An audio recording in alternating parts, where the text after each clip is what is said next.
What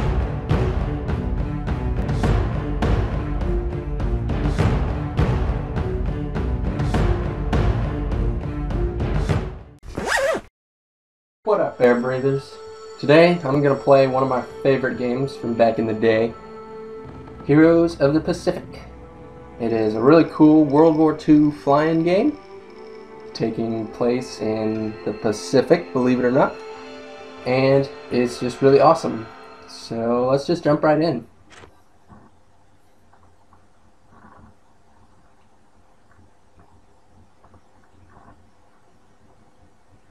My name's William Crow. I'm a pilot in the U.S. Navy. My dad used to be a pilot in the United States Air Force, so growing up we moved around a lot. New towns, new schools, new friends. Dad used to take my kid brother Charlie and me to the air base at whatever town we lived in at the time. Every year there'd be new planes, new models. Every year they were faster and stronger, each one better than the one before. Then there was the accident. Some pilot screwed his landing and crashed. Dad was working in the hangar. He ran out and pulled the pilot from the burning plane right before it went up. Dad was badly burned. He was lucky to be alive, but he couldn't fly anymore. He got a discharge and a pension. Well, the pension was never enough, and pretty soon we found ourselves farming a patch of dirt just to get by. Out there, the only things we had plenty of were dirt and sky.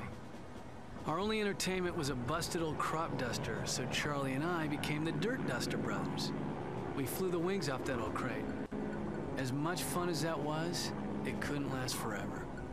The Navy was our way out. When we got old enough, we joined up. I graduated from flight training at Pensacola. Charlie trained as a sailor. Before long, we got our postings. I was stationed at Hickam Field, Pearl Harbor. Charlie was on the USS Arizona, a great name for a great battleship, the pride of the fleet. Good job, you got stationed at Pearl. How convenient for the storyline. Alright, rookie pilot, veteran, ace. I always play on ace. Like the first time I ever play a game, I'll take it on like the normal difficulty, just to play it as the developers saw it to be played. But then I usually pump it up, except for Spider-Man, and we all know how that went. But I'm going to be brave. I'm going to play it on ace. Usually it's easy enough for me on ace, but since I'm actually talking while I'm playing, it's going to get ugly. But it'll be fun.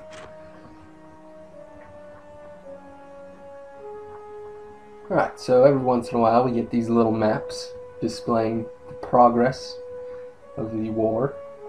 Kind of interesting. Oh no, the phone's ringing. I'm going to not answer it. Oh, I'm terrible. I'm terrible. Yeah, if they know me, they can just reach me on my cell phone. Okay, surprise attack. We've been caught off guard by a Japanese surprise attack. You must take off at once to avoid being destroyed on the ground by their attack planes. Once airborne, you must defend the planes still on the ground and our vital fueling facilities. If you fail, our fleet will be severely hampered in their ability to strike back after this vicious attack. It seems the war has finally begun, Lieutenant Crow. Alrighty. Well, since we can't use a dive bomber, torpedo bomber, or normal bomber, let's use a fighter. I really like the style of this game. Like, it's got a real 40s feel to it, with all the posters and things like that. It's really unique. Gotta take this fella with the beast shark face, but it's so crappy. Let's see its specs. I don't have enough upgrade points to make it a little less crappy. Oh well. Yeah, we only have 2 machine guns. 2 little itty bitty baby machine guns. Okay, let's just go. Let's do it. Do professional controls. And I always hit the workshop even though it doesn't really... I usually don't change anything. Okay, gun harmonization. Yeah. This basically changes whether or not you want your guns to do a lot of damage in a tiny area or less damage in a wide area. But I usually just keep it normal. You can also change it for ground attack, so it kind of points the guns down a little bit so you don't always have to fly at the ground. It always gets me killed, so I just go ahead and keep it like that. Here you can also change like bombs and stuff, but yeah, that comes later.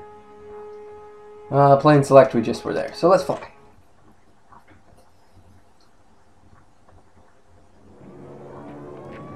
Pearl Harbor was hell.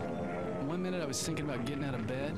The next minute the sky's so thick with planes I could barely see the sun.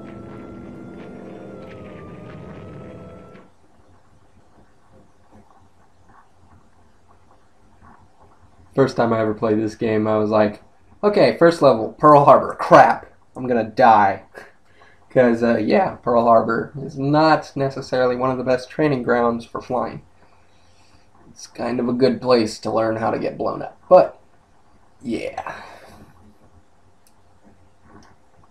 It wasn't that bad. Well, not that bad for me. It was probably pretty bad for those that were there. Sorry, people. I'm a terrible person.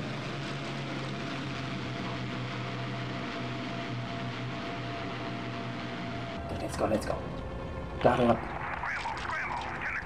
Okay, I really do not like this plane because you have to use war speed if you want to climb straight up. Otherwise you stall and fall on your butt. And usually if you're pointing straight up, good luck recovering from a stall. It gets ugly. Alrighty. Doop.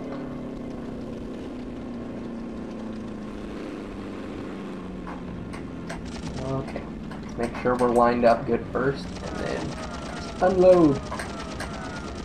Oh, look at all the damage we're doing with this 2 machine guns. It's fantastic. Ah, yeah. Okay, there we go. It always takes me a little while to get back into the swing of the controls and stuff. Just because they're really sluggish. Nope, no. Okay. They're really sluggish, but they're supposed to be sluggish. Because, I mean, this plane is not exactly the most responsive thing in the world.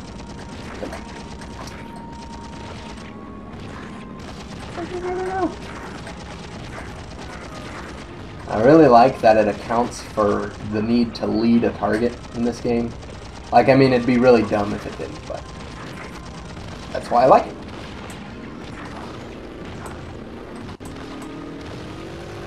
I can't wait till we get a good plane and I can actually do stupid stuff like this without hitting the ground. Because usually the main reason I die in this level is because I try and do too much fancy stuff with this plane and it gets me killed. Oh, going too fast, going too fast.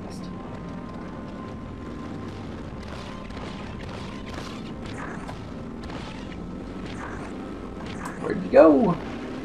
Where? Come on. No. Please don't. Please don't. Thank you. I appreciate it. Okay. Back to business. Slow down.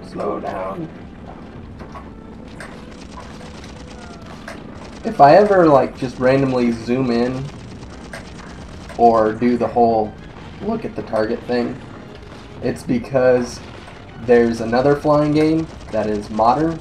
It's called Heat Seeker, and it's really, really awesome. I think of it as the sequel to this game, even though it's not. But yeah, it's got some different controls for the rudder. Instead of using the right stick to do the rudder, it uses R2 and L2, which I kind of like using the right stick, but that's okay. Okay, so we took care of some of the zeros. Now let's go get the dive bombers. I really like that this game actually teaches you about all the different planes, because I'd never heard of like a Val or a Kate or a Tony or anything. But after you play this game for long enough, it's like, boom, I know all those planes. It's really awesome. Okay. No, I want to slow down. Slow down, please. Oh, I'm not doing good. Not doing good. I need more space. I think I just botched this up pretty good. Okay. Come on. Yeah, there went probably about 4 hangars.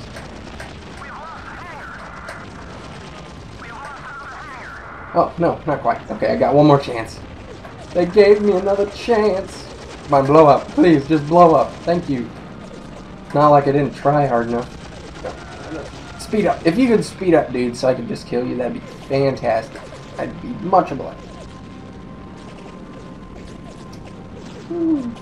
Ugh. There's a lot of chevron chasing in this game, but that's okay. I kind of like it. Oh, I'm sorry for those 2 hangars right there. Okay. So in this game you get these little secondary objectives labeled by these orange chevrons. And I always go for them. It's because if you're not doing the whole thing, you're not doing the whole thing. It's part of the game. Gotta do it. Plus doing it gets you upgrade points so you can get better on. And if you do all the secondary stuff and play it all on Ace, you never have to worry about upgrade points. There's one. Score another one for me. Come on. Blow up. Right now I'm just kind of tanking it. I don't care that they've got tail gunners shooting me in the face. I'm just like, whatever. And my guns are starting to overheat. Machine guns are the slowest guns to overheat, but still. Yay, we did it! We're awesome. Alright, I think the next guys come from over this way. Kick him, there's a whole mess of planes heading for the fuel tanks. I'll take as many as I can. We need to protect the refinery of fleet. More or less. I can't shake this bandit, sir. Target destroyed. Alright. We'll do an emblem on their face, which is probably not the best idea. Okay, well, it's going to be kind of a diagonal type thing, but... Okay, that was not at all an emblem. I don't care. Leave me alone. Leave me alone. Oh, come on. Turn. What are you doing? You are not going the correct way, dude. The fuel tanks are the other way. Fight harder, boys. We need to protect the battleships until they can get their boilers stoked. You don't have to tell me. Tell her my brother's on Come one on. of those ships. No. I'm taking the beating.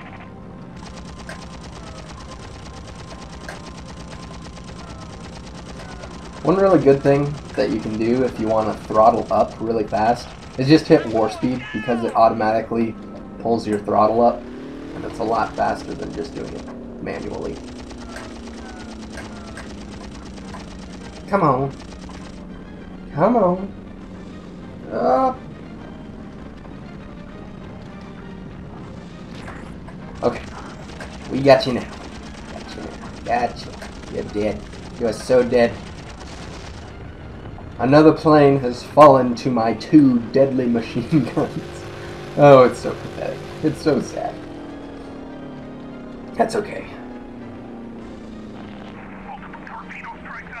No, not the California! I never really cared much for California. No offense, California.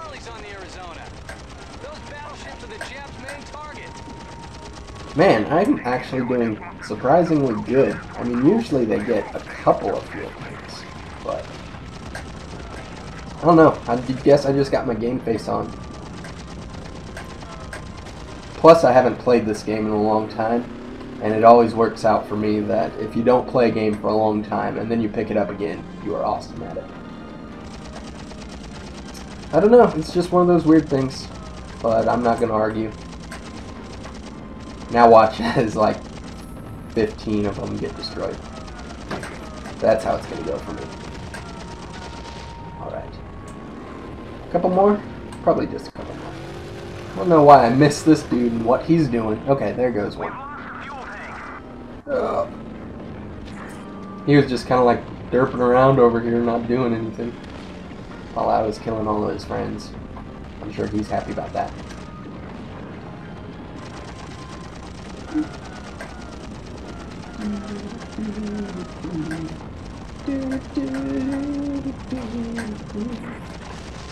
Yeah!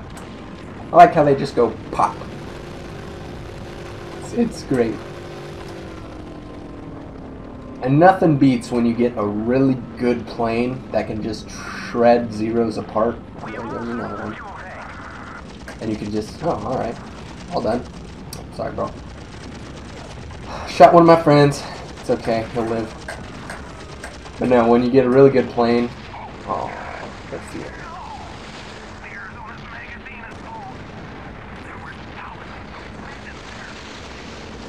Charlie, he can't be dead. Maybe he got over the side. I'm going after the Jap. Take him. It's payback time.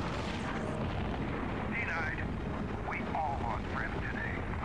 You've got to land and rearm. There might be more Japs coming in, and we have to protect what's left.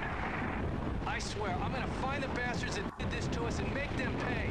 You don't sucker punch the United States and get away with it. You'll get your chance, Crow. It looks like we're going to need all the pilots we can get.